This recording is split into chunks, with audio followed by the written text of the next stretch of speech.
Did Fed Chair Jerome Powell buy oil stocks? Next on the Energy News Beat Stand Up. What does Powell's comments in Jackson Hole mean to the oil and gas markets? But more importantly, what does it mean to investors? Federal Reserve Chair Powell's annual address at the Jackson Hole Economic Symposium is always a pivotal moment for the markets, and Friday was no different. His 2025 speech delivered on August 22nd was no exception.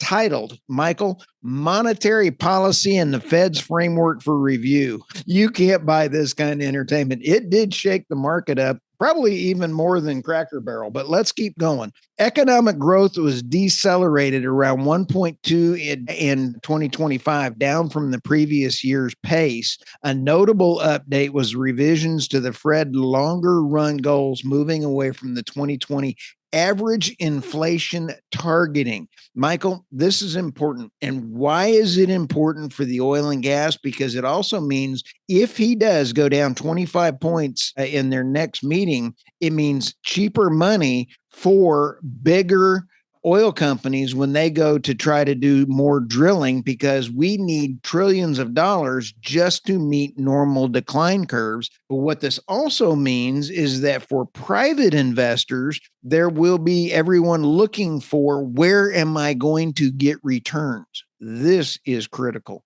Absolutely. I mean, I think this decision to move away from that 2020 guidance of, kind of what's been called average inflation targeting, now moving towards what they're kind of talking about, like a moving target or more flexible approach. The markets, as you said, interpreted this. Dow Jones was up 1.5 percentage points, S&P 500, and the NASDAQ were also up. I think you hit the nail on the head. I mean, from an oil and gas investing standpoint, the capital markets obviously are going to enjoy the fact that money's going to become cheaper. I mean, we're about to talk in our, at the end of this show about the potential Crescent Energy Vital merger. I mean, you're talking a $600 million market cap company with $2.8 billion of debt. I mean, that kind of gives you an idea of how much debt a lot of these large public companies who may not have exact core acreage need to continue to drill. And if President Trump and Secretary of Energy Chris Wright want to keep following through on this drill baby drill promise they had, they actually need looser capital markets. They need money to more easily flow into this. They need to ease the restrictions if they really want to drill baby drill and keep prices low. Do I think that's actually going to happen? Yeah, I mean, I think what you're going to probably see is a 25 basis points cut in December. I'm not going out on a limb saying that. Everyone is sort of saying that post Jerome Powell's speech, but I do think it's important to kind of buoy the oil and gas business from a capital market standpoint. Now, on a pricing structure, who knows what that does? I mean, we've sort of been testing that $60 lower bound. We hit it earlier in the week. We actually saw gains this week, as we'll talk a little bit about what that means for the markets later on in the finance segment. But it's going to be very interesting. And I think the scarier notion is if they decide to delay cuts. I mean, now that we have this moving target, it really allows the Fed to do what they want. And we could get in a big discussion about this idea of 2% inflation, trying to manage that as their goal all around. I mean, there's a lot that's wrong with that. Again, I do think for, investors in the oil and gas space, it's going to lead to possibly more drilling, but what that means relative. The best thing they can do to manage inflation is stop printing money. Let's go to the next story here, Michael. Surging U.S. LNG export fuel growth in U.S. shale. But how does this impact investors and businesses? I had fun writing this one on our Substack, Michael. The United States has solidified itself, and I use that word solidified, as the world's leading exporter of liquefied natural gas. Michael, for the uneducated from Oklahoma State University, that is LNG. Surging exports driving unprecedented growth in shale gas production. As we keep going through 2025, this is reshaping the energy landscape. And I point to a couple key things in this article. Natural gas production has been more robust. Dry natural gas output reached a preliminary 3,327 billion cubic feet in May alone, equating to 107 BCF per day in a new high that underscores the strength sector. That's a big number. That's a lot of gas. That's more than Jerry Nadler combined. Let's go to the next one here. You take a look at it. EIA projects overall U.S. gas output to rise from 103 BCF in 2023 to around 113 BCF by 2030. We're going to need more than that in order to fuel the data centers and everything else that's coming around. In fact, the death of the Permian is overrated, and I've scheduled a meeting with Tricia Curtis, the CEO of Petro Nerds, to talk about the death of the Permian. Is peak oil here and a couple other key issues, and she is a top-notch person. She's one of my go-to people when I want to talk about oil and gas stuff. But here's where it gets really important, Michael, and that is the trade for molecules. The trade for molecules now means that people are starting to look at natural gas drilling separately than they used to be. And when you talk about drilling for oil, and oh, by the way, gas is a byproduct, we're also tracking the natural gas rigs remaining more stable in the rig counts. And when you start watching this trend, I look for trends, and we take a look at what's going on in the future. Businesses are going to start taking a look at, where do I put my business? I'm going to put my business where I can get natural gas. Where can I get business? And it's also going to be bringing up another one. I just interviewed Bill Mazzetti, and he is a cool cat from Rosden Data Center. Just turned that into the production team. He is working on the Stargate data center. This is a huge opportunity for businesses to take charge of their business up front, Michael. No, absolutely. I mean, I think the other thing that's really interesting when it comes to the growth of LNG is the fact that, as we sit here, Stu, we're analyzing, 10 deals a month, 15 deals a month, and talk about trends. The Permian is getting gassier over time. The gas oil ratio is becoming way higher than it was 10 years ago. I mean, you used to think about GORs in the low 600s. You're now seeing them over 1,000 when it comes to the amount of gas. And so what does that mean? It means that, we're not depleting not depleting the Permian, but not to get all reservoir engineering on us, but we're lowering the bubble point, which forces more gas to come out of solution. Well, what does that mean? It means we're gonna have excess amounts of this LNG as we continue to drill up the Permian, as it still is one of the more economic places. So if you're thinking about where as an investor possibly to put long-term capital, LNG makes a great spot. Now, the interesting part is I don't think the value is going to accrue to the drillers, because there's going to be an excess amount of LNG that's going to drive prices down. I think where the value is going to accrue is a lot of these export facilities. The issue with that is, an investor, you need billions of dollars. You can't come in, unfortunately, they're not letting the individual accredited investor into this. You need to be more of an institution to get into this. But if you are an institution looking to bet on energy and want to get involved in the energy business, LNG exports, in my opinion, is where the value is going to accrue as this shift happens. Oh, I couldn't agree more. Speaking of accruing interest, the next story, President Trump's tariffs and sanctions on India will do more damage to the U.S. dollar in a boomerang. Michael, I follow Anais on X and also on his Substack, and he is a very knowledgeable guy. Moscow and New Delhi both say payment bottlenecks have been resolved, with most trade clearing via rupee, ruble, without the US dollar. I wrote this article after reading his Substack, and this is very, very important to understand. Russia dominates the landscape in India, the world's third largest oil consumer and importer, and relies on foreign crude for 85% of its needs. In 2025, projections indicate India will import between 4.7 and 5 million barrels per day. Woo! This marks a continuation. It's pretty important when you sit back and take a look. The death of the US dollar is not going to happen, but it has had a severe headache thanks to the Trump sanctions and bullying of India.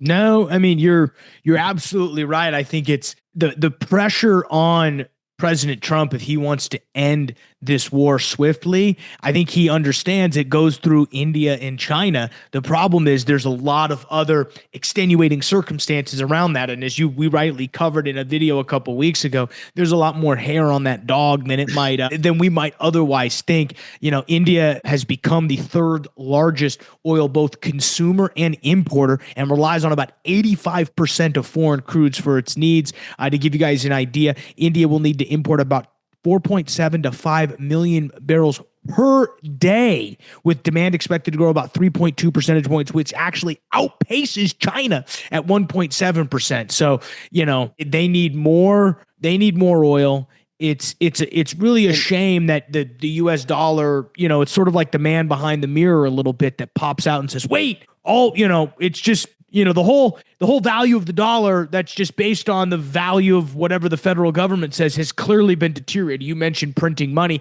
That has a lot to do with it. You betcha. And I'll tell you, the weaponization of what the Biden administration did on the US dollar did more harm. And if President Trump would stop weaponization of the US dollar, he would benefit the US dollar by stopping it. So let's go to the next story here, Michael. ERCOT project cancellation reached a record in Q2 of 2025. What is next? I want to call attention, Michael, to this picture that is standing there with the windmills where the winds, they're not blowing. This was taken by this character called Stu Turley as he was driving out of Abilene on Saturday morning. And it was actually a very interesting to see all of these windmills in West Texas not moving. In the second quarter of 2025, the ERCOT witnessed an unprecedented surge in project cancellations, marking a pivotal moment in the state's energy landscape, with approximately 16 gigawatts of power generation scrapped. Oops. I'll tell you, we take a look at many of these projects, only 9% of the projects in ERCOT queue are projected to come online after 2028, signaling a bottleneck. Oops. This has led to $14 billion, over $14 billion in energy cancellations by mid-2025. This is pretty big stuff. Take a look at these cancellations in this chart, Michael. Lots of them happening right now. Yeah, and a lot of that I think has to do with this shift away from incentivizing more stable streams of energy and this shift towards renewables. Now, I think things are swinging back a little bit, but again, as we predicted after the big beautiful bill, we're going to see a surge of projects being staked so that they can be eligible for the tax credit, and then it'll eventually roll over, and I think you'll get back to natural gas. I think everybody's talking about nuclear right now when it comes to some of the future huge base load demand. So I think it'll be really interesting where it comes there. I mean, that's a big number, though. You said, Stu, 22 billion of cancellations of clean energy projects. And the argument, Michael, that's out there right now is that you can put a wind farm and a solar farm faster than you can do natural gas or nuclear. But the problem is, for each nameplate of a megawatt, you've got to have 180 megawatt. I mean, you got to have 180 times the megawatt. So even though you can bring a megawatt online for a solar farm, you got to add 180 on top of that, because the math don't math up, as we say in Texas. No, the math ain't mathin'. Math ain't mathin'. Let's go to this next one. Speaking of math ain't mathin', holy smokes. U.S. orders Ørsted on Friday to halt Rhode Island wind farm construction. I got two questions on this one, Michael. In a significant blow to the offshore wind industry, the U.S. Department of Interior Ocean, this is Doug Burgum's BOEM, issued a stop work order on Ørsted's Revolution Wind project off the coast of Rhode Island, announced on August 22nd. Here's the problem, Michael. It is 3/4 of the way done. It's 15 miles south of Rhode Island, features 65 Siemens GIMS 11 megawatt turbines. It was fully permitted. This is where it's good news, bad news. It was fully permitted. As of the halt order, the project was approximately 80% complete. all offshore foundations have been installed, and 45 of the 65 wind turbines were already in place, leaving about 20 turbines left to be installed. I've got a couple questions. I put in here the calculations of how the potential annual revenue lost on this was about 1.68 billion, would be around in there. But I could not for the life of me figure out how much that $1.86 billion would add to the average consumer prices, because we're now seeing it starting to escalate across the country in all of these wind farm and solar farms. Everyone is seeing inflation of green energy hitting their power bills. Everybody's talking about it. Yeah, no, absolutely. I completely agree with you. I think, Ørsted's in a very interesting position right now when it comes to what to do on a go forward basis. And again, you would think Rhode Island is a very liberal state. So you would think that they're all for this.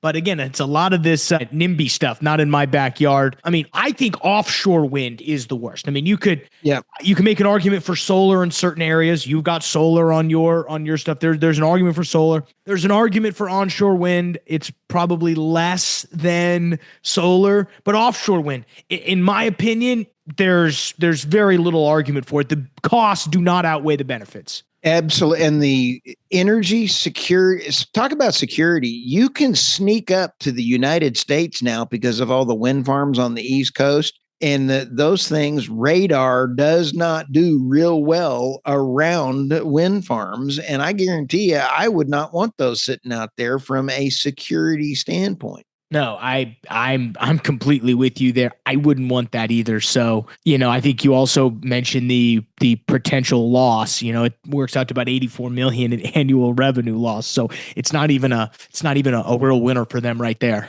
No, and Ørsted just absolutely tried to go back to the Danish government and get a bailout. They have almost lost 50%. I have to go fact check myself on that, but they have absolutely been obliterated as a company. Yeah, it's absolutely so. All right, well, let's jump over here and quickly cover some oil and gas finance stuff, guys. Before we do that, let's quickly pay the bills. As always, thank you for checking us out here on the world's greatest energy website, www.energynewsbeat.com. Stu and the team do a tremendous job making sure that website stays up to speed. Everything you need to know to be the tip of the spear when it comes to the energy and the oil and gas business. Go ahead and hit the description below for all links to the timestamps, links to the articles. You can also subscribe to the show on Spotify, Apple Podcasts, and YouTube. You can also subscribe to the Energy News Beat Substack, which is a great resource, which we run a bunch of great custom to Substack only articles a few times a week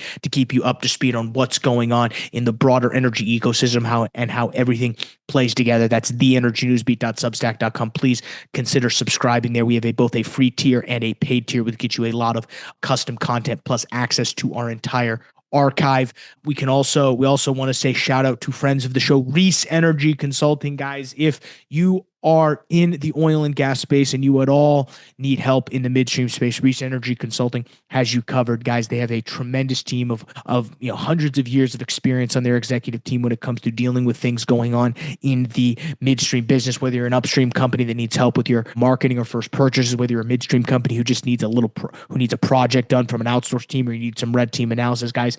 The team at Reese Energy Consulting has you covered. That's reeseenergyconsulting.com. Again, reeseenergyconsulting.com.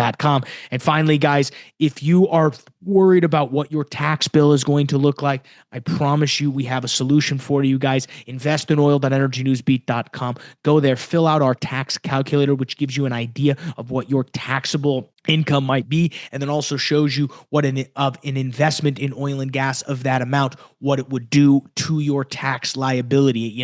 We're biased here, but we believe that investing in oil and gas is the most tax efficient product on the market, not only because you get massive tax deductions, but because you also then get to receive distributions. This isn't, we love charity, but charity doesn't give you tax, doesn't give you cash flow. You go buy a car. great, you get the car, but that's a liability now, not an asset. So I think there's a lot of different things about oil and gas that we like. That's investinoil.energynewsbeat.com. Fill out that tax form. We'll get it to you. Stu, let's look at, quick top line indices. As we mentioned, S&P 500 and NASDAQ both up about 1.5 percentage points off the back of Jerome Powell's speech on Friday. 2 and 10-year yields took a tumble down 2.3 and 1.6 percentage points on that news. Dollar index dropped about a 0.9 of a percentage point. Bitcoin stabilized at about $114,000. Crude oil finished up about 2.2 percentage points, not 2.2, 0.22 percentage points, up to 63.66. Brent oil 67.89. That's up about 0.5 percentage point. Natural gas continues to fall, down 4.5 percentage points, down to $2.69. We saw our XOP, which is our E&P securities contract, up about 3.4 percentage points. OIH, which is our oilfield services, was up 5 percentage points. And I mean, all in all, a good week for oil. And I say good with a little bit of a caveat. We're still in that lower 60 range, but this was the first week in about 3 weeks in which we were up. A lot of that has to do kind of twofold with what Jerome Powell talked about on Friday, but also the fact that there is some uncertainty surrounding a potential peace deal that could happen with Russia and Ukraine. I think a lot of people expected a framework to be announced last week. A lot of that would then ease the sanctions on Russia and not necessarily increase the amount of oil flowing from Russia, but increase where it's going. So it's not all just going to India and China, which would theoretically add more barrels to kind of that global market. Quote here from Giovanni Stavano, who we love. Everybody's waiting for President Trump's next step over the next coming days. It seems nothing will happen. I think a lot of this ends up on Zelensky's desk to see what he will do. It continues to be pretty dicey over there. On a rig count standpoint, Stu, we did see from an oil rig standpoint, total was 538, so still down 1. And we did see natural gas and offshore rigs staying steady. We're down about 47 rigs year over year, which again continues to sort of drive the cycle. And after last week we saw 4 frac rigs added to the market. Well, this week we saw about those 2 more get wiped off. We're down about 64 year over year on that frac count spread. And as we continue to again, it becomes very soft from this standpoint. So we'll see how it happens. I think the other interesting thing to note, Stu, and what I saw this weekend is, from our favorite friends over at Reuters, Crescent Energy is nearing a deal for U.S. shale peer Vital Energy, according to sources. This story dropped on Friday. Probably will get announced, Monday, Tuesday next week, depending on how things go. Obviously, the person who leaked this says that things could still fall apart. To give you guys an idea, Crescent Energy has a market value of about $2.5 billion. Vital is a market cap around $600 million. They also carry, as I mentioned earlier in the show, about $2.3 million of long-term debt, which is pretty interesting. An odd combination, to be honest with you, considering Crescent Energy position in the Eagle Ford. Their focus is really the non-shale play, and so I find it interesting that they're trying to dip their toe in the shale water. And not that I find it interesting, I more find it interesting that Vital is the company that they're going after, because I want to throw this up on the screen, Stu. Vital Energy's market cap. I mean, if you look at this, it's unbelievable. Unbelievable evisceration of capital. That is a slope going down. And, to put it in terms of market cap, at its IPO in 2012, it was worth about $2 billion. By 2014, it was all the way up to $4.5 billion. And today, wow, Stu, it sits, as we mentioned, $600 million and $2.8 billion of long-term debt. So it's extremely unbelievable. They've got revenue of $2 billion. Yet their market cap is $600 million. You know what that tells you? Their acreage sucks. And so the part that is just confusing from an energy point standpoint is I understand wanting to get into the Permian and trying to find inventory there to help boost your own market cap. The question is, why Vital or Vital if we're being funny? I don't understand this, to be honest with you. I think it's an odd marriage of two companies that don't align. Vital's not necessarily known for the best acreage. I think they got a master class on how to eviscerate market cap over the years, right? Which doesn't, if you compare that with Diamondback's market cap, it's basically the exact opposite looking, and they're both operating with the same oil price. That's, again, the funny part. So it all comes down to acreage. I think it's an odd pairing. I'll be interested to see if they actually closes. This could be one of those, they test the waters a little bit. Again, this hasn't closed yet. This is a rumor. So maybe this is a little bit of, hey, let's leak this to the press, see what the reaction is from the market, see what happens, and then make a decision. I don't think that per se, but it could be. It's really all I got, Stu. What we miss? What are you worried about this week? I just want to make a comment when you're talking about rig counts and stuff. If you take a look at oil rig count over the current count, 411, changes from a year ago, it's down 47 from a year ago. Natural gas is 122 rigs. It is flat from the previous week, but it's only down 2 from the previous year. So that is a pattern that I'm looking at and have been watching. If you take a look at natural gas rigs versus oil and gas rigs, you'll see more of that as it goes forward, more steadiness in the natural gas rig count. Yeah, and a lot of those natural gas rigs is Haynesville Marcellus. Obviously there's natural gas. Anytime the Permian picks up a rig, it's going to be classified as an oil rig, even though there's a bunch of associated natural gas with it. So you kind of just got to think Haynesville Marcellus Utica when it comes to the natural gas stuff. But no, you're absolutely right. I think there's a very interesting trend going on there. But that's all I've got, Stu. Great week for us. We got a show coming out on Tuesday. You had a great podcast that you released on Friday, so everybody hopefully check that out. But with that, guys, we're going to go ahead and let you get out of here, get back to work, start your week. We appreciate you starting with Energy Newsbeat. For Stuart Turley, I'm Michael Tanner. We'll see you tomorrow, folks.